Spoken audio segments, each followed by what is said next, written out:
नमस्ते और आज के इस खास एक्सप्लेनर में आपका स्वागत है। आज हम एक ऐसी चीज पर बात करने वाले हैं जिसे हम हर रोज देखते हैं, छूते हैं, उसके आर पार देखते हैं, लेकिन सच कहूं तो शायद ही कभी उस पर ध्यान देते हैं। जी हाँ, हम बात कर रहे हैं कांच की। पर यकीन मानिए, ये कोई आम कहानी नहीं है।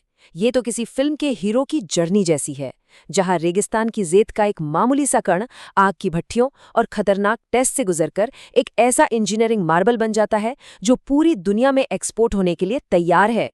जरा अपनी रोजमर्रा की जिंदगी में इस्तेमाल होने वाले कांच के बारे में सोचिए। घर की खिड़की हो या आपकी गाड़ी का शीशा, क्या आपके दिमाग में कभी ये सवाल आया है कि रेगिस्तान की रेत की एक छोटी सी मुट्ठी जिसे हवा आसानी से उड़ा ले जाती है, वो इतनी भयानक गर्मी और क्रूड टेस्टिंग को झेलकर एक ऐसा मजबूत विंडशील्ड कैसे बन जाती है जो आसानी से टूटता ही नहीं?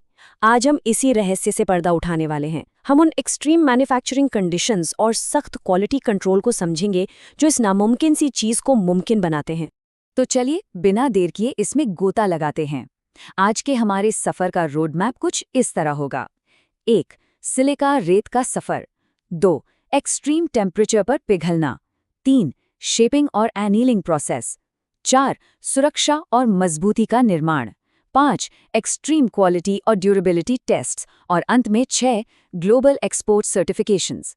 तो हमारा पहला पड़ाव है सिलिका रेत का सफर।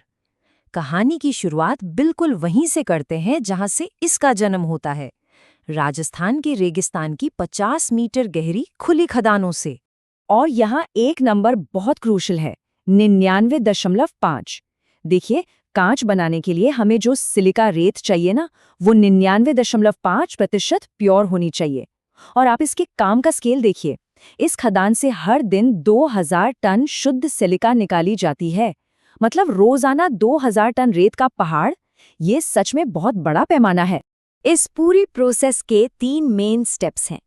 खदान से निकलने के बाद इस कच्ची रेत को सीधे बेनिफिशिएशन प्लांट में भेजा जाता है। वहां इसे अच्छे से धोकर इसकी सारी गंदगी निकाली जाती है ताकि हमें एकदम चमचमाती ग्लास ग्रेड सिलिका मिल सके। इसके बाद 30 टन क्षमता वाले बड़े बड़े ट्रकों में भरकर इस प्योर रेत को पूरे 800 किलोमीटर दूर उत्तराखंड के रुड़की में स्थित कारखाने तक बहुत ही सावधानी से ट्रांसपोर्ट किया जाता है। अब आते हैं दूसरे हिस्से पर, एक्सट्रीम टेम्परेचर पर पिघलना।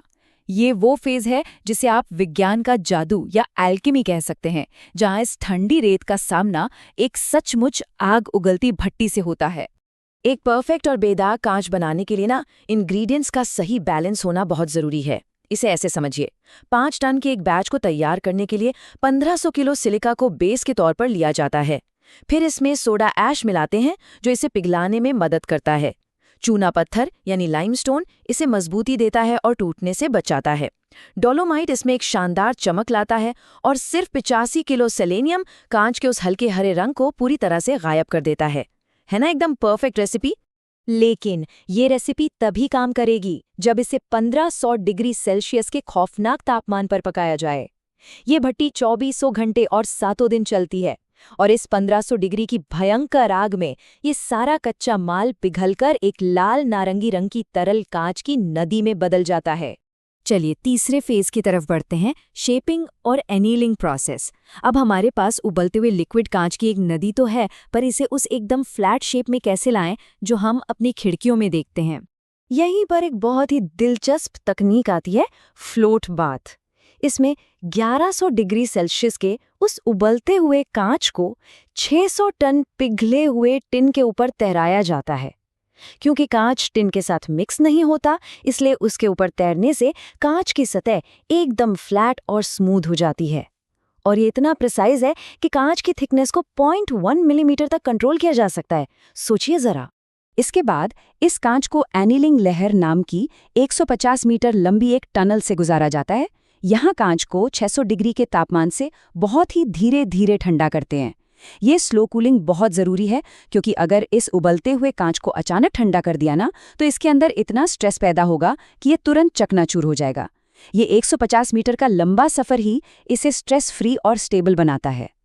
अब हम अपने चौथे और सबसे अहम फेज पर हैं, सुरक्षा और मजबूती का निर्माण। अभी तक जो बना है वो सिर्फ एक नॉर्मल कांच है, लेकिन अब इसे एक लाइफ सेविंग सेफ्टी ग्लास में कैसे बदलते हैं वो देखते हैं। एक नॉर्मल कांच और टेम्पर्ड कांच के बीच का फर्क समझना बहुत जरूरी है। नॉर्मल कांच बहुत नाजुक होता है और टूटते ही एकदम तेज और खतरनाक टुकड़ों में बिखर जाता है।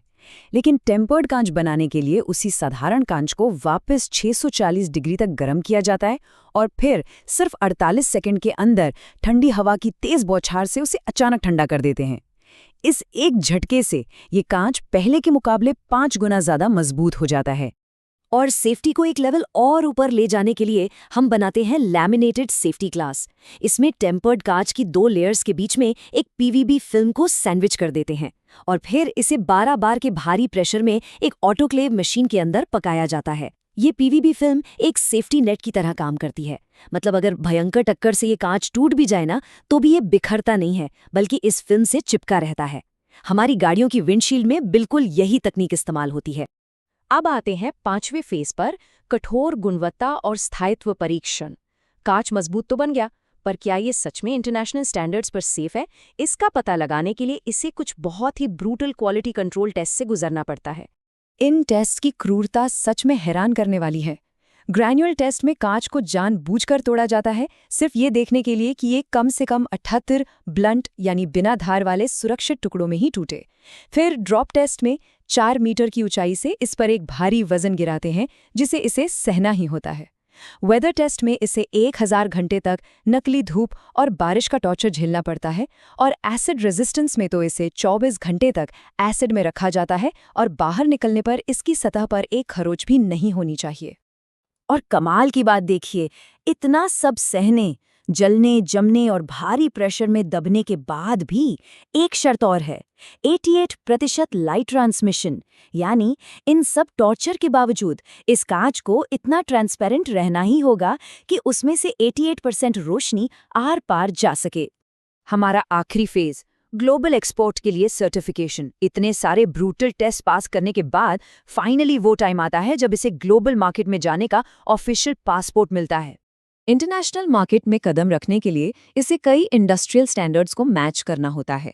इसमें BIS ऑडिट वैलिडेशन शामिल है, जो इसकी क्वालिटी की पक्की गारंटी देता है।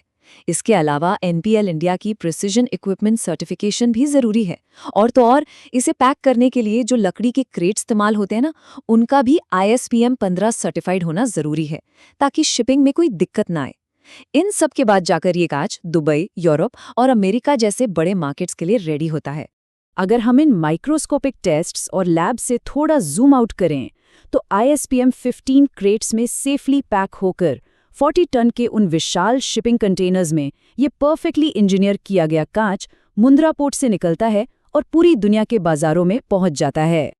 तो रेगिस्तान की एक मुट्ठी रेत से लेकर दुनिया के सबसे सेफ और मजबूत कांच तक का ये सफर किसी जादू से कम नहीं है ना? अब अगली बार जब भी आप अपनी गाड़ी की खिड़की से बाहर देखेंगे, तो आपको ये पूरी कहानी जरूर याद आएगी। और जाते जाते आपके लिए एक सवाल, जरा सोचिए, हमारे आसपास ऐसे और कितने एक्सट्रीम इंजीनियरिंग के चमत्कार हैं जो रोजमर्रा की मामूली चीजों के रूप में हमारी आंखों के ठीक सामने चुपचाप छिपे हुए हैं? इस पर विचार जरूर कीजिएगा। आज के इस एक्सप्लेनर में मेरे साथ जुड़ने के लिए बहुत बहुत शुक्रिया।